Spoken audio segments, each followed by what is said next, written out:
Hey guys, welcome back to another episode of the 12th Man. And now we'll be bringing you the games from Group E, starting with Brazil and Costa Rica. 2-0. Yeah, it was a crazy match. I think Brazil were constantly attacking. I think Costa Rica had a couple of chances, but Brazil were Mm-hmm. all out attacking. Mm-hmm. Neymar, Coutinho, Jesus, they were just peppering Costa Rica's goal like insane, like some like bullets Right. at a Like they had to give a reply after the first game, right? They did it really well. at a gun range, and but they were firing at all blanks. Or Keylor Navas, oh my God, he was savior for Costa Rica for how many ever minutes until the first goal. He kept them Right. in the game for so long. Obviously, Brazil had because, like I said, when you open yourself up, you are vulnerable at the back slightly. And Costa Rica Mm-hmm. did have a few chances, especially in the first half, but there was no denying who was the better side. Yeah. Tita's Mm-hmm. Brazil, and it was okay. Well, Jesus was a little disappointing this match. He wasn't as creative or adding as much as he did in the Switzerland match when they played Switzerland. But it was, I think, with the addition of Roberto Firmino in midfield, because the That's an interesting tactic, right? right. Like Firmino in midfield. I mean, he's such a creative force, and it's quite interesting that they deployed him there. I was surprised because I thought Jesus would come off for Firmino, but given Firmino's game is to kind of track back as well and steal the ball from midfield, and then like he does at Liverpool, it's not a strange tactic. It's not something that I've not Yeah, it seen made before. sense. Right. Yeah, definitely. It reminded me of the Liverpool match when he played in midfield and Solanke played up front. So Mm-hmm. that was fine. But what it gave Brazil was a new outlet because wingers could now cross in the ball. And with Firmino's height and physicality, one thing that really Jesus lacks in is physicality. So even if Yeah. you put in the box, it's not like Jesus can push his way through or jump his way through and head it. But with Firmino Mm-hmm. in the box, that physical presence gave Belgium an impetus to cross in, and that Belgium, kind. Brazil. No, sorry, no, Brazil. I don't know why I said Yeah, that, but and Brazil, yeah, Brazil to cross in, and that kind of led to the first goal, which was they crossed it in. Firmino headed it down. Jesus totally but miscontrolled the. right. But the interesting part was it was 90 minutes in, and I was super happy because I absolutely love this Brazil team. I mean, I love it for the wrong reasons. They're very exciting to watch, and they seem like a very powerful force. So because of that, I don't want them in the later stages. And I was so happy because I'm like another amazing result. 90 minutes in, 0-0. Scoreline at the end of the day does not reflect the result, I would say. I would still say that this game would have, like, with the amazing defense that an organization that Costa Rica had, they held them down, and I was thinking the game's going to end 0-0, and it seemed like a good enough result. But then that never say die attitude came in, and then, And then well, of all people, it was Felipe Coutinho, a yeah, player that who classic. actually, like, I think Kaka recently said in an interview, he is actually the main player for Brazil this World Cup. You might think it's Neymar, and Neymar has done well. He's been a little more moody and cranky lately, but he's done well. But Coutinho has actually taken the midfield role in his full stride, and he's done so well. He scored against Yeah, Switzerland, no, I definitely agree. and now he slotted the ball past Keylor Navas's legs. Yeah, it was well made for him, and he had the hunger and the desire to go for it, and he finished. And so did Neymar when he got the chance. He was And again. yeah, They did not give up. It's not it's extra time. I mean, it's injury time. They are 1-0 up. They could choose to defend, but they were like, no, we're going to hammer this home. We're going to hammer this in, and they did. And it was great. At first, it was great to see the tears and the emotion come out of Neymar, because this game is about that. It means a lot more. And it was great to see that he was bringing that into the game too. He doesn't lack personality. That he's not just a doll for the consumers. He has that passion and the desire as well. And it was great to see that. yeah, And it was a yeah, little that was perplexing though initially when I saw him crying. I was like, but they yeah. Why won. is he crying? You just won, right? You didn't get kicked out. Yeah, that's what you It's call like tears of joy. right. And that was great. So that was a great point for us to move on to the next very exciting game where, just like the first game where we talked about emotion and this being more than just a sport, this is not just a game.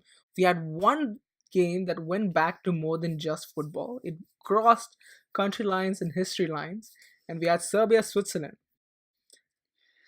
We started off with a pretty amazing goal from Serbia, and it kind of made me happy because Matic plays for Serbia, because I like that, and it was quite early, but also it's like, oh wait, Matic is gonna play for an extra game, so Mourinho is gonna be sad. But uh, of all the people, you had Xhaka, Grand Xhaka, with this typical Xhaka Laka boom. Oh, stupid. Xhaka Laka boom goal, and that was uh, and his celebration, Yeah. the one with the Albanian flag. Oh my god. Yeah, it was a typical Jaka goal. That 30-yard punt from Yep. wherever he was, and right into the right hand side of the goal. No, left hand. Sorry, yeah, the goalie's left. Mhm.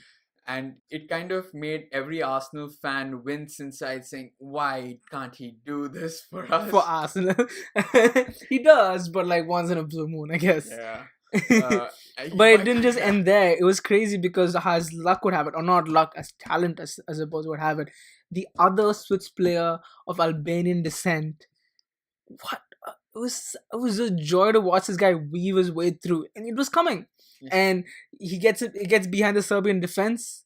He And runs with run. his just runs and runs, and then score that beautiful goal and go back to that same celebration. Because that tells you that this sport isn't just about football. It's more. It crosses a lot many more lines.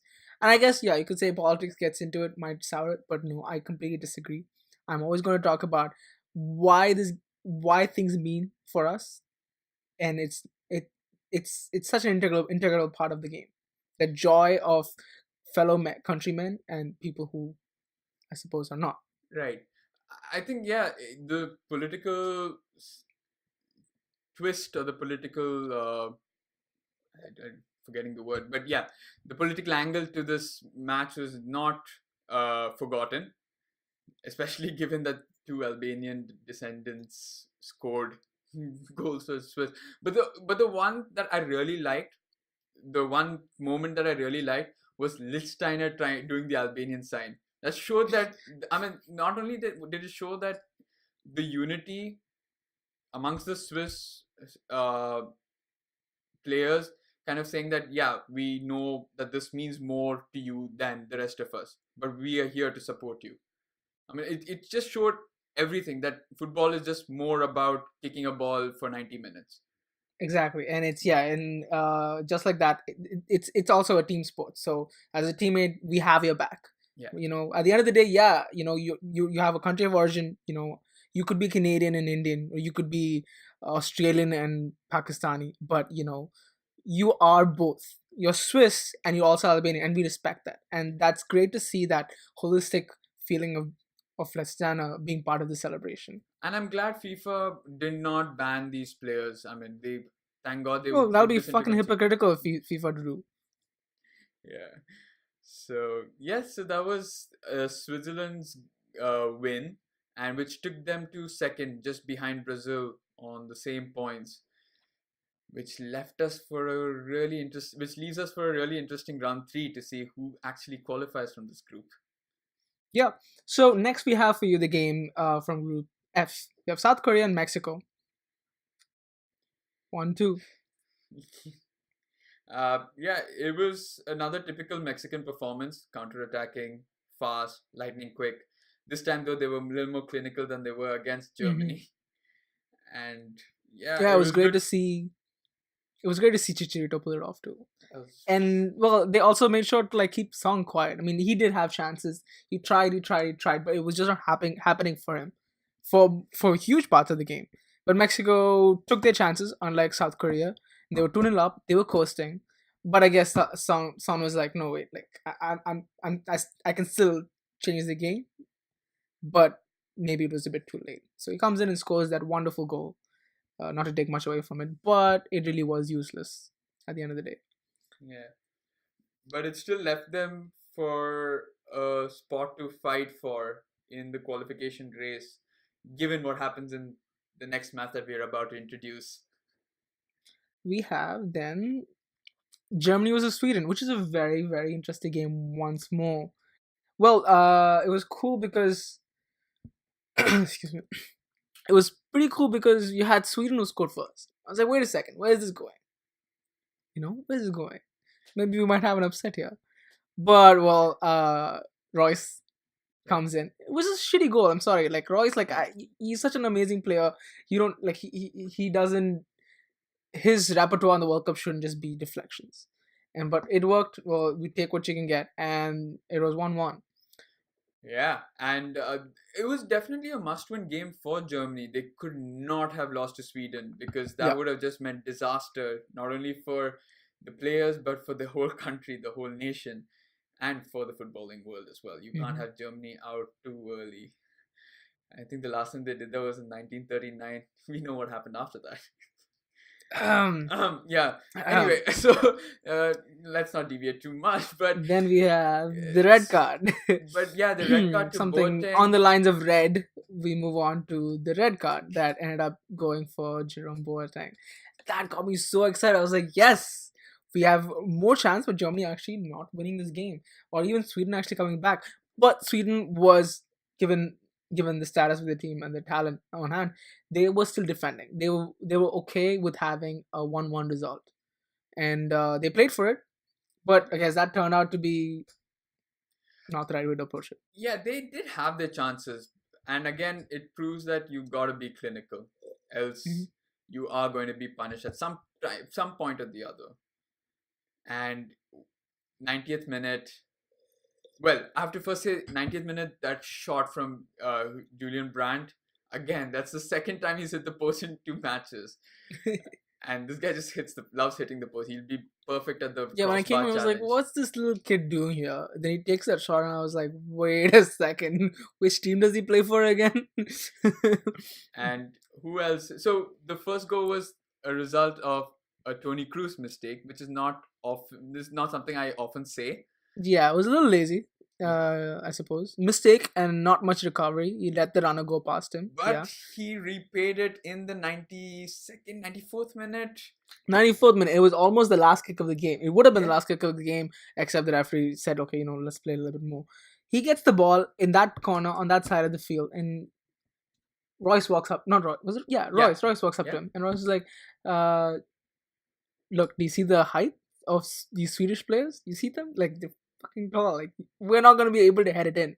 So Cruz says, no, like, this angle is too tight. There's no way I'm going to be able to get it in. So Royce goes like, no, no, no, no. I'm going to stand in the box, kick it to me. I'll hold it, and you take a shot. Trust me.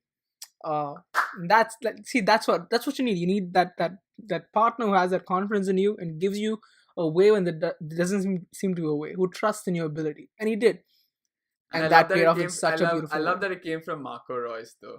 Yeah, I it was like, was oh, that's magical. footballing's brains. That's footballing Mhm. brains to actually tell, because everyone was expecting a cross in, because Yeah, you've got the likes of Muller no, or I was Hendrik. actually no. I was saying I was sitting next to Avi, and I was like telling him, look, dude, this is going to be a shot on goal.